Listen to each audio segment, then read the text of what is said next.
Welcome to Do the Work Sports, everybody. Let's just jump right into it. Saturday, December 28th, 2019. Ohio State Buckeyes take on the Clemson Tigers in the Fiesta Bowl. Winner would go on to face LSU in the national championship game. This game had all the hype. This game had everyone's attention around the nation. I guarantee you this game had LSU, who had beaten Oklahoma earlier that night, for who they'd be facing in the national championship game. And let me tell you something, this game did not disappoint. It came down to the last drive. It came down to the wire. Ohio State would go on to lose 23-29. Clemson will be facing LSU in the national championship game. Ohio State took the lead 16-0 through the first quarter and half of the second. Then Clemson Tigers would answer back with a 14 unanswered point, come from behind to make it only a 2-point game. Clemson also would get the ball after halftime to start the half. Now, here's where things kind of go downhill. Here's why my title is the way it is for this stream. After the loss, during the game was beginning to get ruined. A lot of people was complaining about the officiating. A lot of people were, still complaining about the officiating, claiming that these are SEC refs and they're doing things they're just picking the team and helping the team they want to see face LSU to give LSU the best chance to win. Get out of here with that, man. I'm getting so tired of hearing all the hate on SEC. Do I think SEC teams get lighter schedules? Absolutely, I do. I do think they play a lighter schedule. But I'm not going to knock a football team that's in the playoffs. They earned the right to be there. Alabama's not in there. LSU made it. Georgia got knocked out.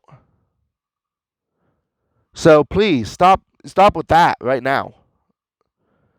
Another thing, they was blaming the officials for making bad calls, the favorite, the Clemson Tigers. 3 of them being the roughing the kicker call that would happen late in the game. Give Clemson a new breath of fresh air. Gave them a first down. Next was a targeting call that got Wade from Ohio State kicked out of the game. And another one that started the whole thing off was an incomplete pass that was at the time was ruled a catch, fumble, and then returned by the Buckeyes for a touchdown. Let me tell you something. You may not like it. You don't have to agree with the rules. But rules are rules. And I will tell you right now, I've always been outspoken when it comes to what I think is right and wrong calls, whether it's on my team, whether it's on another team. An example of that would be Vontaze Burfict when he played for Cincinnati. I watched him on camera bag somebody in the groin. After the play was over, he got shoved down with good acting. The other guy got penalized, and the Bengals was able to score a touchdown off that drive because it knocked the team back. And the team had to give the ball away. And Cincinnati on the next drive got a touchdown out of it. Now, that was the wrong call by the officials, but the officials called what they seen. Now, let's just kick it all off with the incomplete pass. There are 3 variables that come into effect. 1, 2, 3. 3 variables that come into effect. 1, you have to have possession. That wide receiver from Clemson, he had possession. I'll give you that. 2, they have to have at least 3 to 4 steps.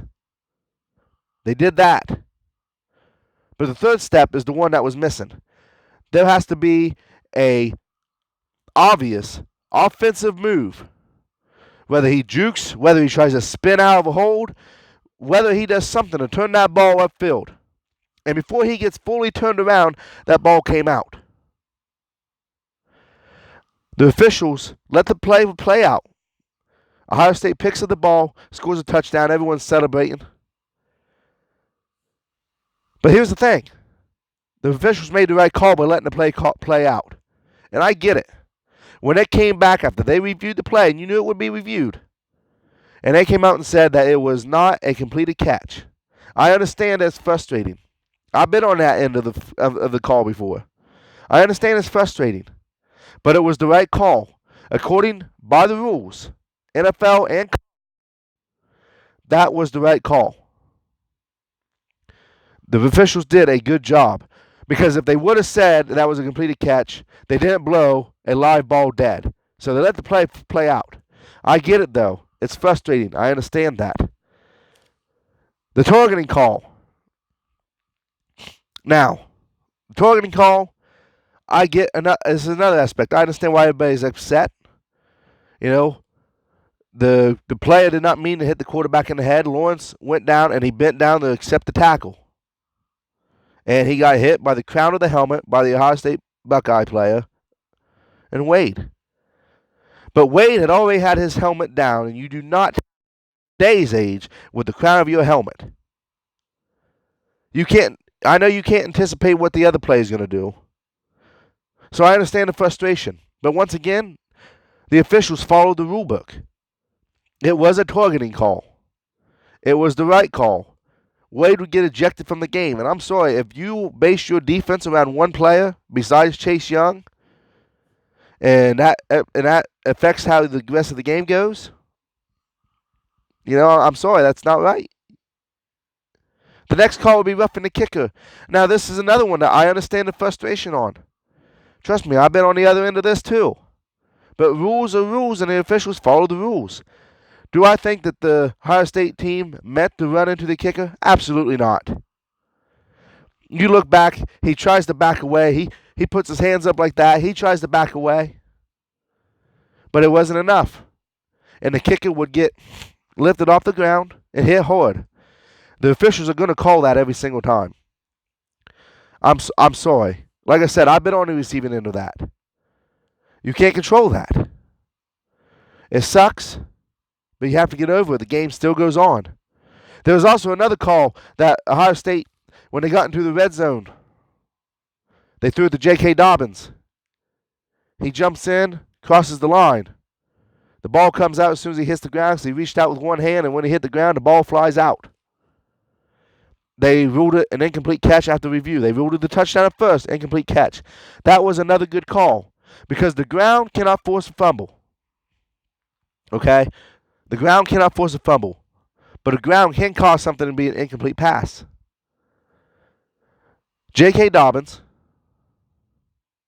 was a receiver. If they had handed the ball off and J.K. Dobbins runs and jumps across the line, and that ball goes over the goal line, and then the ball comes out, it's still a touchdown because he was running.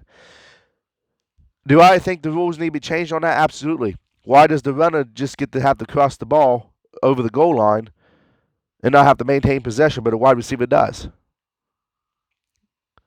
So, with J.K. Dobbins being a wide receiver or a receiver on that particular play, it was an incomplete pass. Another good call. So what really caused this game? It wasn't the calls. The referees did not call Ohio State. If anybody cost you this game, it was you. It was Ohio State's game to lose. Do I think they went out there and played a better football game than Clemson? Absolutely. I think overall, they was playing a better game than Clemson was for most of the game.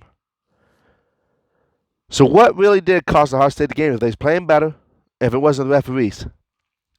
Well, after halftime, the reporter on the sideline was asked what Ryan Day was going to do, and she responded accordingly. When she asked Ryan Day what he was going to adjust during the halftime, he said, "I'm not going to adjust anything. I like everything that we're doing. The only thing we need to do is execute better." And I'm sorry. What coach goes into a locker room and says, "I'm not going to adjust absolutely anything. We're going to leave everything exactly the same"? Because I guarantee you Clemson went in there, looked back at some plays, look back to what happened, and started making adjustments based on what Ohio State was doing. And Ohio State did not make any adjustments. When they came out in the second half, they was doing the exact same stuff they had been doing, and Clemson at that time had figured it out. As a coach, you can't do that. Not in a championship game. You're not playing an 0-5 team, an 0-9 team, a 1-6 team. You're playing an undefeated team that knows how to win football games and has time and time again showed up in the playoffs during the college football league. So that was a dumb decision on Ryan Day's part, and it was. It was just a dumb decision. Ohio State was in the red zone 3 times And 3 times they walked away with three field goals. They didn't get one touchdown out of 3 times it was in the red zone. That's something else you can't do. That's football 101. You can't hardly ever will you see a game get won on field goals. It does happen, but hardly ever. In a championship game like that, you have to score a touchdown. You gotta get 7 points on the board. 3 points are not going to cut it every single time. And yes, J.K. Dobbins was banged up. He hurt his ankle in the game, and he was not the same. You could tell it affected the play calling.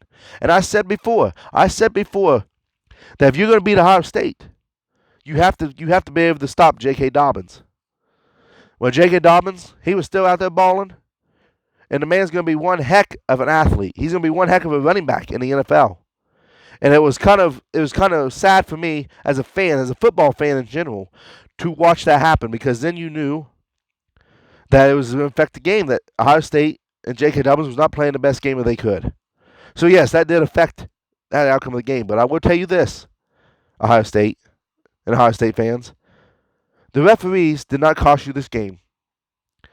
Two of them calls was impactful, yes. But overall, it was your ineffectiveness in the red zone. And it was your inability to stop Taylor. I'm sorry, did I say Taylor? I meant Trevor Lawrence. My bad. It was your inability to stop Trevor Lawrence from running the ball.